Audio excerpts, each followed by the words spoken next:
역사상 가장 위대한 이야기 중 하나인 삼국지, 다들 아시죠? 그런데 이 오래된 이야기에 오늘날 우리 삶에 바로 적용할 수 있는 놀라운 지혜가 숨어 있다면 어떨까요? 지금부터 그 통찰을 함께 파헤쳐 보겠습니다. 자, 그럼 이 질문으로 한번 시작해 볼까요? 운 나쁜 말 한마리가 과연 한 사람의 운명을 통째로 바꿀 수 있을까? 이게 무슨 뚱딴지 같은 소리냐고요? 삼국지의 주인공 리더 유비의 운명을 가른 바로 그 이야기 속으로 한번 들어가 보시죠. 근데 이건요, 그냥 말 한마리에 대한 에피소드가 아니에요. 앞으로 벌어질 모든 사건의 방향을 결정짓는 유비라는 인물의 됨됨이를 시험하는 아주 심오한 테스트라고 할 수 있죠. 이야기는 이렇습니다. 유비가 정말 어마어마한 명마를 한 필 선물 받게 돼요. 그런데 바로 이런 경고를 듣게 되죠. 이 말, 이름은 정로인데 주인에게 아주 치명적인 불행을 가져다주는 말입니다. 그러자 부하가 아주 교활한, 어떻게 보면 좀 현실적인 해결책을 내놓습니다. 죽은 그 저주를 다른 사람한테 떠넘기시죠. 다른 놈을 먼저 태워서 그 놈의 불행을 당하게 하면 되지 않습니까? 하지만 유비의 대답은 정말 단호했습니다. 여기서 유비라는 사람의 모든 것이 드러나요. 바로 이겁니다. 인, 어질인. 그냥 착하다 이런 뜻이 아니에요. 내 목숨이 왔다 갔다 하는 그 순간에도 다른 사람을 해칠 수 없다는 그 마음. 이게 바로 유비의 모든 행동을 이끄는 핵심 가치. 뿌리 깊은 자비심이었던 거죠. 시간이 흘러서 유비가 정말 절체절명의 위기에 빠집니다. 사방이 적에게 포위돼서 강가로 몰렸는데 이제 정말 꼼짝없이 죽게 생긴 거예요. 그의 운명은 이제 아이러니하게도 그가 차마 버리지 못했던 바로 그 불운한 말, 정로에게 달리게 됩니다. 기록에 따르면 이 말이 무려 3장을 뛰어넘었다고 해요. 이게 어느 정도냐면 오늘날 기준으로 거의 9m에 달하는 어마어마한 거리입니다. 말이 되나요? 불가능해 보이는 그 도약으로 자신에게 자비를 베풀었던 주인을 구해낸 겁니다. 와, 정말 인격이 운명을 이기는 그야말로 영화 같은 순간이죠. 자, 이렇게 유비의 인격이 운명을 바꿨는데요. 이런 인격에 대한 시험은 비단 전쟁터의 남자들에게만 해당되는 이야기는 아니었습니다. 이제 시선을 돌려서 야망과 원칙이라는 두 갈림길 앞에서 정말 극명한 대조를 보여준 두 여성의 이야기로 넘어가 보겠습니다. 여기 삼국지에 등장하는 아주 영향력 있는 두 여성이 있습니다. 한 명은 채씨 부인, 목표는 오로리 자기 아들의 권력 확보예요. 다른 한 명은 서서의 어머니, 이분은 더 큰 가치, 즉 정의와 가문의 명예를 지키려고 하죠. 이 두 사람의 선택이 어떤 다른 결과를 낳았는지 한번 보세요.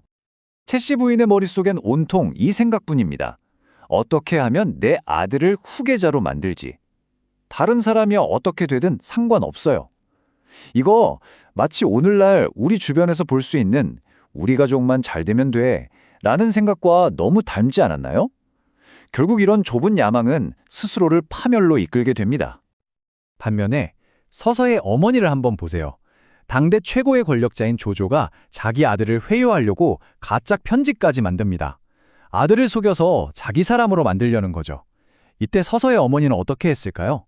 아들이 불의한 주군을 섬겨 절개를 굽히는 걸 보느니 차라리 죽음을 택합니다.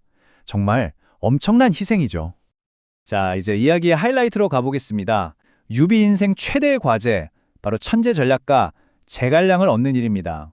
이 제갈량이 어떤 사람이냐면요. 돈으로도 권력으로도 절대 마음을 움직일 수 없는 사람이었어요. 그래서 유비가 한 게 바로 그 유명한 삼고초려입니다. 말 그대로 초가집을 3번 찾아가는 거죠. 처음엔 없어서 허탕치고 두 번째는 진짜 눈보라가 몰아치는데도 뚫고 갔는데 또 못 만나요. 같이 간 장수들은 이게 무슨 모욕이냐고 막 화를 내죠. 근데 3번째 찾아갔을 땐 제갈량이 낮잠을 자고 있네요.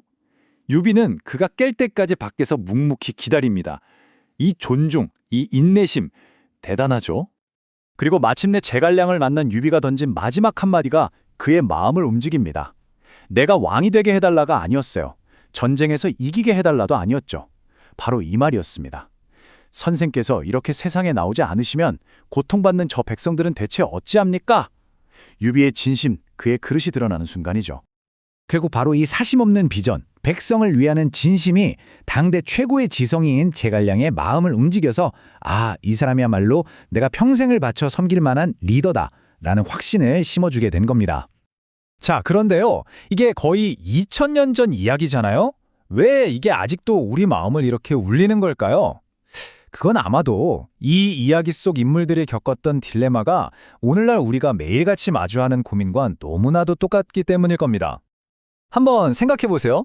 직장에서 나보다 더 능력 있는 동료를 보면 어떤 마음이 드세요? 솔직히 질투나고 좀 견제하고 싶고 그렇지 않나요? 그런데 유비는요, 자기보다 똑똑하고 잘난 사람들을 일부러 찾아다녔어요. 위협으로 본 게 아니라 꼭 필요한 파트너로 생각한 거죠. 우리도 이런 마음을 가질 수 있을까요? 이 질문은 좀 더 아플 수도 있습니다. 부모 입장에서 세상이 어떻게 돌아가든 내 자식만 성공하면 그만이라고 생각하시나요? 아까 봤던 채씨 부인의 좁은 야망과 아들의 올바른 길을 위해 목숨까지 버렸던 서서의 어머니. 우리는 과연 우리 아이들에게 어떤 가치를 물려주고 있는 걸까요? 결국 삼국지가 우리에게 던지는 메시지는 명확합니다. 진짜 리더십은 잔꾀가 아니라 자비심에서 나온다는 것. 사람의 마음을 얻는 건 계략이 아니라 진심이라는 것. 그리고 무엇보다 우리의 인격이 정해진 운명마저도 뛰어넘을 수 있다는 사실이죠. 진정한 삶의 의미는 나 자신보다 더 큰 무언가를 위해 살 때 비로소 완성된다는 겁니다. 자, 이제 마지막으로 여러분 자신에게 이 질문을 던져보셨으면 합니다. 이렇게 복잡하고 정신없는 세상 속에서 수많은 선택의 기로에서 여러분의 삶을 이끄는 가장 중요한 가치는 대체 무엇입니까?